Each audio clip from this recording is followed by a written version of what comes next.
എനിക്കെന്റെ ജീവിതത്തിൽ ഈ പൂർണ്ണ സത്യം അനുഭവിക്കണം. ഇടയ്ക്കിടയ്ക്ക് ഞാൻ വഴുതിപ്പോകുന്നുണ്ടെങ്കിലും ഞാൻ നിശ്ചയമായും ആ സത്യം തന്നെ ഉറപ്പിച്ച് മുമ്പോട്ട് പോകും എന്നുറപ്പുള്ള ആൾക്ക് ഒന്നും പേടിക്കാനില്ല. പോകുന്നു.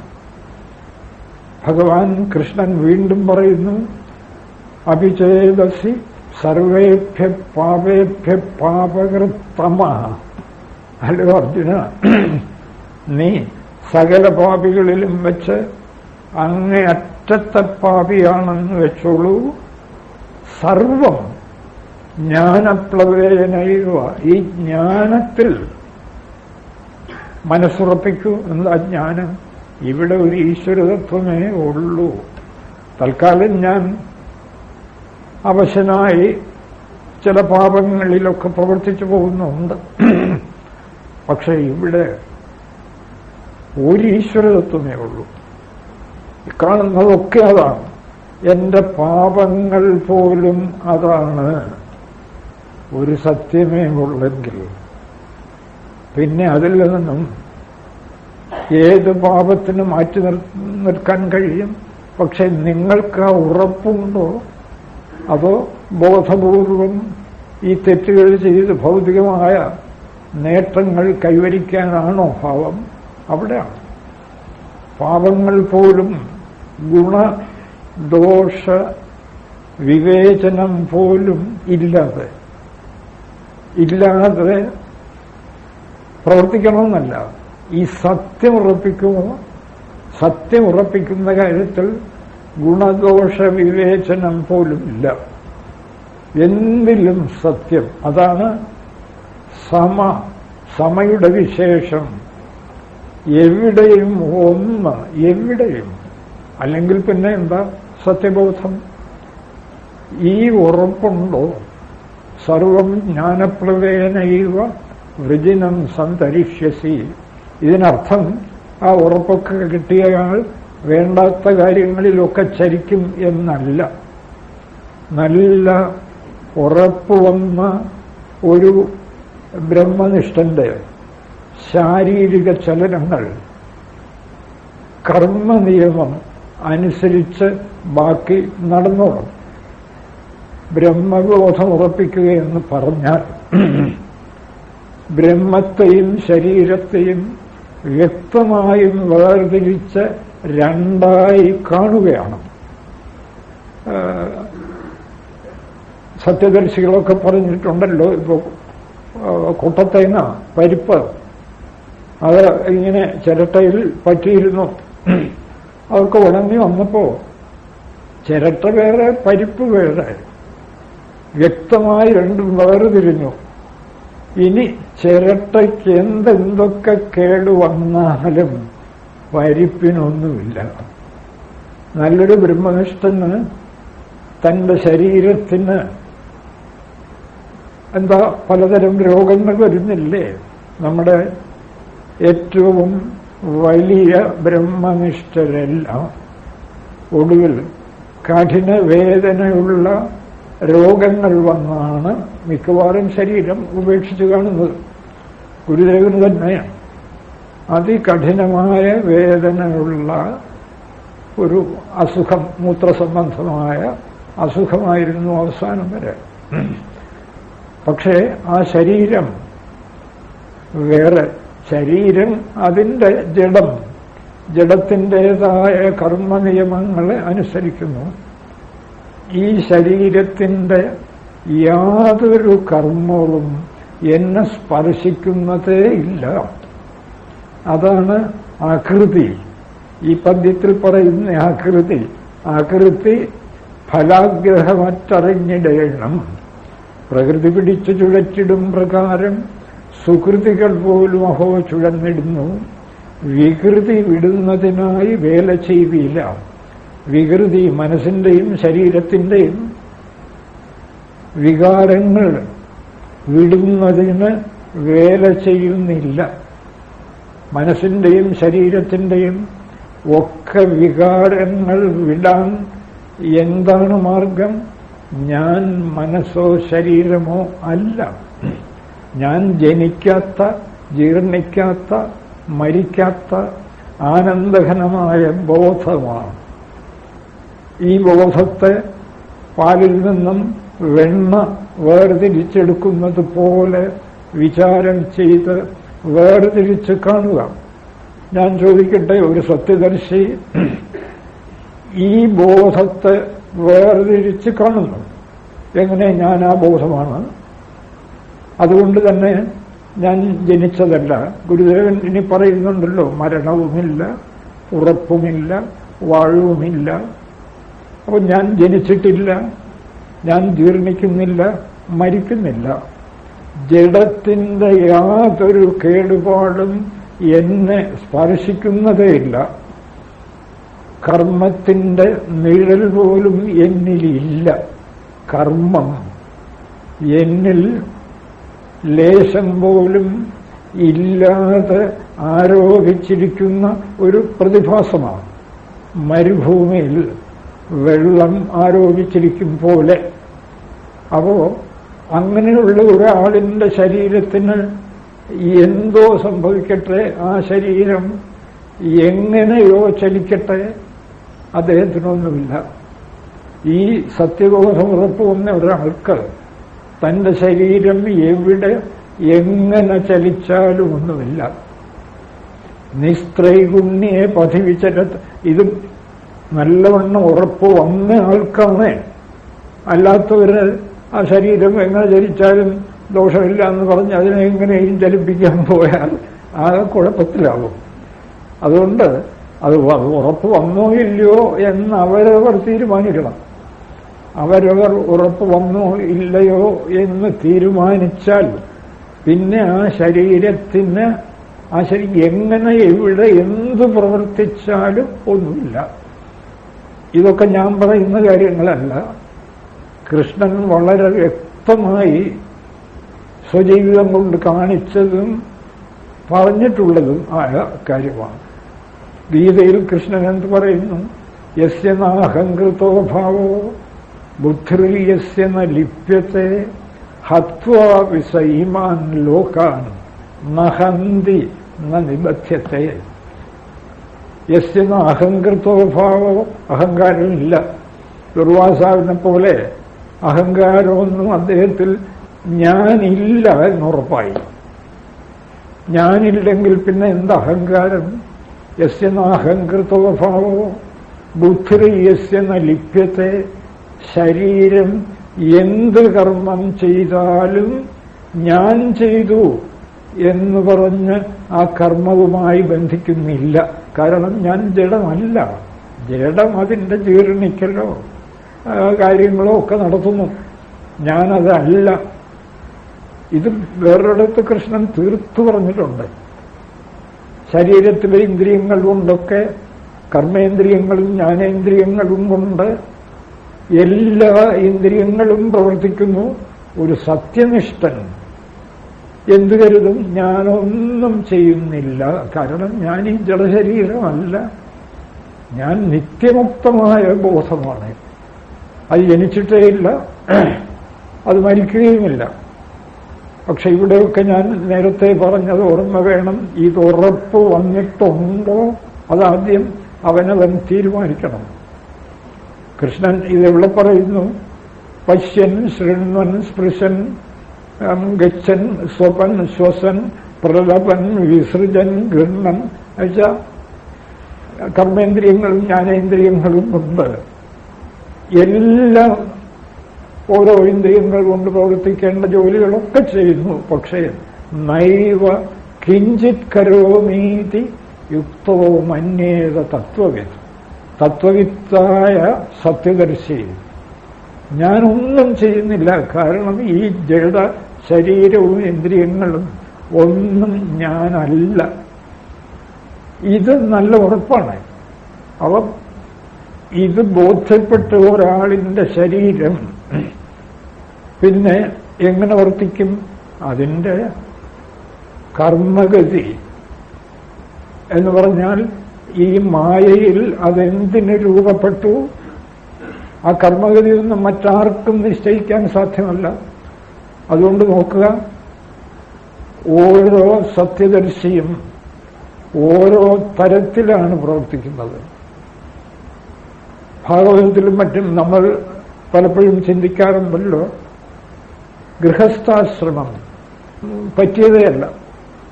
ബ്രഹ്മാനുഭവത്തിന് ഗൃഹസ്ഥാശ്രമം എന്ത് വിഡ്ഢിത്തമാണിത്? നമ്മുടെ വലിയ വലിയ ബ്രഹ്മനിഷ്ഠന്മാർ, ത്രിമൂർത്തികൾ മുതലുള്ള ബ്രഹ്മനിഷ്ഠന്മാർ മഹാഗൃഹസ്ഥന്മാരാണ്. വലിയ മുനിമാരൊക്കെ മഹാഗൃഹസ്ഥന്മാരാണ്. ഭാഗവതത്തിൽ പല ചക്രവർത്തിമാരുടെയും കഥയുണ്ട്. ഭരതന്റെ അച്ഛൻ ഋഷഭൻ 100 പുത്രന്മാരാണ് അദ്ദേഹത്തിന്. ജഡഭരതന്റെ അച്ഛൻ ജഡഭരതൻ ഇതൊക്കെ നേടിയിട്ട് പൂർണ്ണ ബ്രഹ്മനിഷ്ഠനായിട്ട്, ഞാൻ ഇത്ര വിസ്തരിക്കുന്ന ഇത് നല്ല രസമുള്ള കാര്യം മനസ്സിലാക്കി വയ്ക്കണം. ജഡഭരതൻ ഒരുപാട് തെറ്റിദ്ധാരണകളാണ് ഇക്കാര്യത്തെക്കുറിച്ച് സമൂഹത്തിലുള്ളത്. ജഡഭരതൻ പൂർണ്ണ ബ്രഹ്മനിഷ്ഠനായി മാറിയിട്ട് പിന്നെ എങ്ങനെയാ ജീവിച്ചത്? ബാല ഉന്മത്ത ജഡ മൂക ബധിര അന്ധവത്. ഒരു കുട്ടിയെപ്പോലെ, ഒരു ജഡനെപ്പോലെ, ഒരു ഭ്രാന്തനെ പോലെ. പുറമേ ഉള്ളവർ കണ്ടാലും ഒരു ഭ്രാന്തൻ. ബാല ഉന്മത്ത ജഡ മൂക ബധിര അന്ധവത്. ഒന്ന് സംസാരിക്കാൻ വയ്യാത്തവനെ പോലെ ബോധപൂർവം അങ്ങനെ ജീവിക്കുകയായിരുന്നു. എന്താ അങ്ങനെ ജീവിച്ചത്? അദ്ദേഹം അങ്ങനെ ജീവിച്ചിട്ടില്ല. ശരീരം അതങ്ങനെ നിശ്ചയിച്ചു. ആ കർമ്മഗതി നേരത്തെ ഉള്ള ഏതോ നിശ്ചയം അനുസരിച്ച് അങ്ങനെ ജീവിച്ചു. നേരെയുള്ള ഭരതന്റെ അച്ഛനാണ് ഋഷഭൻ. അദ്ദേഹം വായിച്ചു നോക്കുക ഭാഗവതം. 100 മക്കളുടെ അച്ഛനാണ്. അതിൽ മൂത്ത കുട്ടിയായിരുന്നു ഈ ജഡഭരതൻ. അദ്ദേഹം ഭംഗിയായിട്ട് രാജ്യം ഭരിച്ചു. ഒടുവിൽ മക്കളെയൊക്കെ വിളിച്ചു ഉപദേശിച്ചു. ഈ മനുഷ്യ ശരീരം കിട്ടിയാൽ നിങ്ങൾ ബ്രഹ്മസുഖം അനുഭവിക്കണം, അല്ലാതെ ഈ രാജ്യസുഖത്തിനൊന്നും വലിയ അർത്ഥമില്ല. ഒടുവിൽ അദ്ദേഹം മക്കളെ രാജ്യമേൽപ്പിച്ചിട്ട് അവധൂതനായി ഇറങ്ങിത്തിരിച്ചു. ഒരു ഭ്രാന്തനെ പോലെ ഇങ്ങനെ നടക്കുക. ഭാഗവതം വായിച്ചപ്പോൾ അദ്ദേഹം കർണാടക വനം വരെ എത്തിയിട്ടുണ്ടെന്നാണ്. അവിടെ നിന്നൊരു പെരുമ്പാമ്പിനെ പോലെ അവിടെ കിടന്നു. അങ്ങനെ ശരീരം ഉപേക്ഷിച്ചു. മറ്റൊരു കാര്യം ഭാഗവതത്തിൽ പറയുന്നു, അദ്ദേഹം ചരൽക്കല്ലുകൾ വായിലിങ്ങനെ നിറച്ച് ഇട്ടുകൊണ്ട് നടക്കുമായിരുന്നു. അപ്പൊ ഇപ്പോൾ ഒരാൾ ചോദിക്കുകയാണ്, ഈ ഇത്ര വലിയ ബ്രഹ്മനിഷ്ഠൻ അവധൂതൻ അദ്ദേഹം എന്തിനാ ഈ ചരൽക്കല്ലുകൾ വായിൽ നിറച്ച് നടന്നത്? അതൊക്കെ അദ്ദേഹത്തോട് ചോദിക്കണം. നമുക്കൊന്നും അതൊന്നും വിലയിരുത്താനേ ഒരിക്കലും സാധ്യമല്ല. ഭാഗവതം വായിച്ചു നോക്കുക. അപ്പോ ഞാൻ ഈ പറഞ്ഞത് പൂർണ്ണ ബ്രഹ്മനിഷ്ഠ ഉറപ്പുവന്ന ഒരാളിന്റെ ശരീരം നമ്മുടെ ആരുടെയും പ്രതീക്ഷ പോലെ കർമ്മരംഗത്ത് ചലിച്ചു എന്ന് വരില്ല. ഇപ്പം നമുക്ക് അറിയാവുന്ന ബ്രഹ്മനിഷ്ഠന്മാർ തന്നെ ഗുരുദേവനുണ്ട്. ഗുരുദേവൻ ഒടുവിൽ ഈ സാമൂഹ്യ പ്രവർത്തനങ്ങൾക്കൊക്കെ ഇറങ്ങി. എന്തിനാ ഗുരുദേവൻ ഇപ്പൊ സാമൂഹ്യ പ്രവർത്തനത്തിനൊക്കെ ഇറങ്ങിയത്? ലോകമൊന്നുമില്ലല്ലോ. അദ്ദേഹം പറയുന്നു, അതല്ല, എനിക്ക് ലോകമില്ല, ഉണ്ടെന്ന് തോന്നുന്നവർക്കതുണ്ടല്ലോ. അല്ലെ, എന്നാലും അങ്ങിപ്പോ ഈ സാമൂഹ്യ പ്രവർത്തനമൊക്കെ നടത്തണോ? അങ്ങയ്ക്കുറപ്പില്ലേ? ഓ, അത് സാരമില്ല. ഈ വേഷം കെട്ടിയ സ്ഥിതിക്ക് ഈ വേഷം നേരത്തെ ഇങ്ങനെ ചലിക്കണം എന്ന് തീരുമാനിച്ചു കാണും. ഞാനല്ല, അത് മായ, പ്രകൃതി, കർമ്മം, അത് നടക്കട്ടെ. എനിക്കതുകൊണ്ട് യാതൊരു കുഴപ്പവും വരാനില്ല. ദഗ്ധ്വാ ജ്ഞാനാഗ്നി ഞാൻ സർവം, ജ്ഞാനാഗ്നിയിൽ ഞാൻ സർവം ജഡ കർമ്മങ്ങളെ മുഴുവൻ ദഹിപ്പിച്ചു കഴിഞ്ഞിരിക്കുന്നു എന്നാണ് ഗുരുദേവൻ തന്നെ പറയുന്നത്. അപ്പോൾ ഗുരുദേവന്റെ ശരീരചലനം ഒരു വിധത്തിൽ വിവേകാനന്ദ സ്വാമി, രാമതീർത്ഥസ്വാമി ഇവരൊക്കെ ഏതാണ്ട് സത്യബോധം ഉറപ്പു വന്നതിന് ശേഷവും അമേരിക്കയിൽ പോയി പ്രസംഗിച്ചു, അവിടെ പോയി ഇവിടെ പോയി എന്തൊക്കെയോ കലാപങ്ങൾ ചെയ്തു. അതെന്താ അവരൊക്കെ അങ്ങനെ ചെയ്തത്? അത് നമ്മൾ ചോദിച്ചാൽ ഉത്തരം കിട്ടില്ല. അവരുടെ ശരീരം അങ്ങനെ പോകണമെന്നാണ്. ഒരു സദാശിവ ബ്രഹ്മേന്ദ്രനുണ്ടല്ലോ, സർവം ബ്രഹ്മമയം രേ രേ സർവം ബ്രഹ്മമയം എന്ന ഗാനം രചിച്ചയാൾ മഹാസത്യദർശി. അദ്ദേഹം ഇങ്ങനെ ഗുരുവിന്റെ ആശ്രമത്തിൽ കഴിയുമ്പോൾ വരുന്നവരോടൊക്കെ തർക്കിക്കും ഈ ബ്രഹ്മത്തെക്കുറിച്ച്. ഒരു ദിവസം ഗുരു പറഞ്ഞു, സദാശിവ, നിന്റെ ബഹളം കാരണം എനിക്കൊന്ന് സ്വസ്ഥമായിട്ടിരിക്കാൻ നിവർത്തിയില്ലല്ലോ. സ്വാമി അന്ന് നിശ്ചയിച്ചു ഞാനിനി മിണ്ടിയില്ല. മിണ്ടിയിട്ടില്ല, അവസാനം വരെ മിണ്ടിയിട്ടില്ല. അന്നു മുതൽ അദ്ദേഹം മൗനസ്വാമി എന്നാണ് അറിയപ്പെടുന്നത്. അദ്ദേഹം ഇങ്ങനെ ഈ ശരീരം ഇങ്ങനെ പോകുമായിരുന്നു, ഇങ്ങനെ നടക്കും. എന്താ ഈ ശരീരം ഇങ്ങനെ നടക്കുന്നത്? അത് കരിയില കാറ്റിൽ പറക്കുന്നത് പോലെ അത് വീഴാനുള്ള സന്ദർഭം വന്നില്ല. അത് മായാമയമായ കർമ്മത്തിന്റെ നിയമമാണ്. അതുവരെ അതിങ്ങനെ നടക്കും. ആർക്കാട്ട് നവാബിന്റെ ഉദ്യാനത്തിൽ അദ്ദേഹത്തിന്റെ ശരീരം ഇങ്ങനെ നഗ്നനായിട്ട് പോവുകയാണ്. ശരീരം കയറി ചെന്നു. അപ്പൊ ഇയാളൊരു ഭ്രാന്തനാണ് എന്ന് വിചാരിച്ച് നവാബ് വാളെടുത്ത് അദ്ദേഹത്തിന്റെ ഇടത് കൈ മുറിച്ചു എന്നാണ്. ഈ അടുത്ത കുറച്ചു വർഷത്തിനു മുമ്പ് ജീവിച്ചിരുന്ന ആളാണ്. ഇടത് കൈ മുറിച്ചു. പക്ഷെ ഒരു ഭാവഭേദവും ഇല്ലാതെ അദ്ദേഹം മുമ്പോട്ട് നടന്നു. അപ്പൊ നവാബിന് പേടിയായി. ഇതൊരു ഭിക്ഷക്കാരനും മറ്റുമല്ല. നവാബ് പുറകെ പോയി. കുറെ ദൂരം ചെന്നപ്പോൾ സദാശിവ ബ്രഹ്മേന്ദ്രൻ തിരിഞ്ഞു നിന്ന് വലത് കൈകൊണ്ട് എന്താ എന്റെ പുറകെ വരുന്നത് എന്ന് ആംഗ്യം കാണിച്ചു. അപ്പൊ നവാബ് ചൂണ്ടിക്കാണിച്ചു, ഇടത് കൈ മുറിച്ചിരിക്കുകയാണ്. കാൽക്കൽ വീണ് നമസ്കരിച്ച് ക്ഷമാപണം ആരാഞ്ഞു. അപ്പോ സദാശിവ ഇത്രയേ ഉള്ളൂ, വലത് കൈ കൊണ്ടൊന്ന് തടവി. അപ്പൊ ഇടത് കൈ തിരിച്ചു വന്നു. നവാബിനോട് പൊക്കോളാൻ പറഞ്ഞു. പൊക്കോളൂ. അപ്പൊ എന്താ ഇതൊക്കെ? അദ്ദേഹത്തിന്റെ ശരീരം ഇങ്ങനെ സഞ്ചരിച്ചത്, അത് അങ്ങനെ സഞ്ചരിക്കണം എന്നാണ് ആ ശരീരത്തിന്റെ നിയമം. അതെന്താ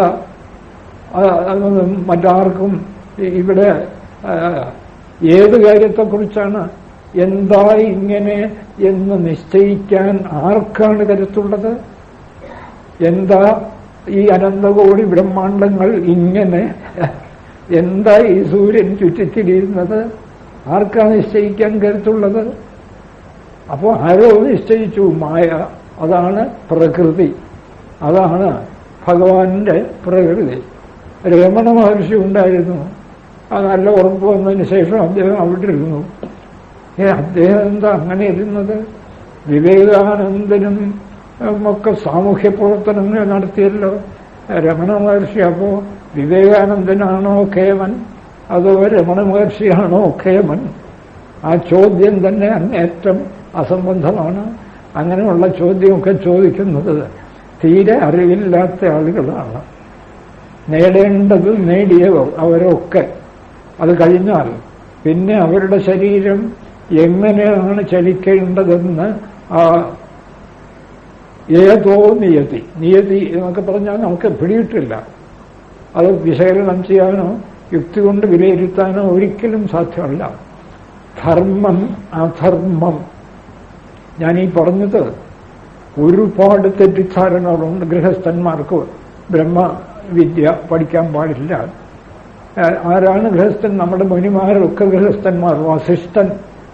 വാസിഷ്ഠത്തിൽ രാമന് ബ്രഹ്മവിദ്യ ഉപദേശിക്കുന്ന ആ ഗംഭീരൻ അരുന്ധതി അദ്ദേഹത്തിന്റെ ധർമ്മപത്നിയാണ്. ഇപ്പോഴും വസിഷ്ഠന്റെ അടുത്ത് തന്നെ നിൽക്കുന്നു എന്നാണ്. ഈ സപ്തർഷിമാരുടെ കൂട്ടത്തിൽ ഒരിക്കലും വിട്ടുപോകില്ല, വിട്ടുപിരിയില്ല. 5 മക്കളുണ്ട് വസിഷ്ഠന്.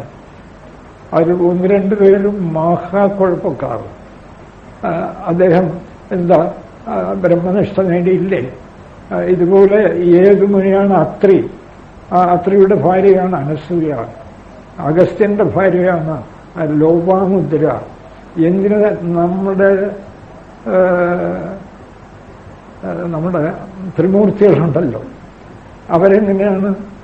വിഷ്ണു 2 ഭാര്യമാരുണ്ടെന്നാണ്, രണ്ടുപേരും അപ്പുറത്തും ഇപ്പുറത്തും. ലക്ഷ്മി, ഭൂമി 2 ഭാര്യമാരാണ് വിഷ്ണുവിന്. ബ്രഹ്മാവിന്റെ കഥ പറയാനില്ല. ശിവൻ 2 ഭാര്യമാരാണ്, ഗംഗ, പാർവതി. പാർവതിക്ക് അദ്ദേഹം പാക്കൂതി ശരീരം വീതിച്ചു കൊടുത്തിരിക്കുകയാണ്. എന്നുവെച്ചാൽ 2 പേരും അർദ്ധനാരീശ്വരന്മാർ. പാർവതിയെ കൂടെ പകുതി ശരീരത്തിൽ ഉൾപ്പെടുത്തിയല്ലാതെ ശിവന് പുറത്തിറങ്ങാൻ സാധ്യമല്ല. അർദ്ധനാരീശ്വരനാണ്, പകുതി ശരീരം കൊടുത്തിരിക്കുകയാണ്. ശിവൻ അങ്ങേറ്റത്തെ ബ്രഹ്മനിഷ്ഠനാണെന്നാണ് കേൾവി. ശാസ്ത്രമെല്ലാം പറയുന്നത് ശിവനേക്കാൾ ലോകത്തെ മുഴുവൻ സംഗ്രഹിക്കുന്ന ആൾ ബ്രഹ്മനിഷ്ഠയോടുകൂടി സംഹരിക്കുന്നു എന്നാണ് വേദാന്തശാസ്ത്രം പറയുന്നത്. ശിവനെക്കുറിച്ചൊക്കെ, അതായത് ഈ ധർമ്മം അധർമ്മം, എന്താ ധർമ്മം എന്താ അധർമ്മം ഒരു നിശ്ചയവുമില്ലേ.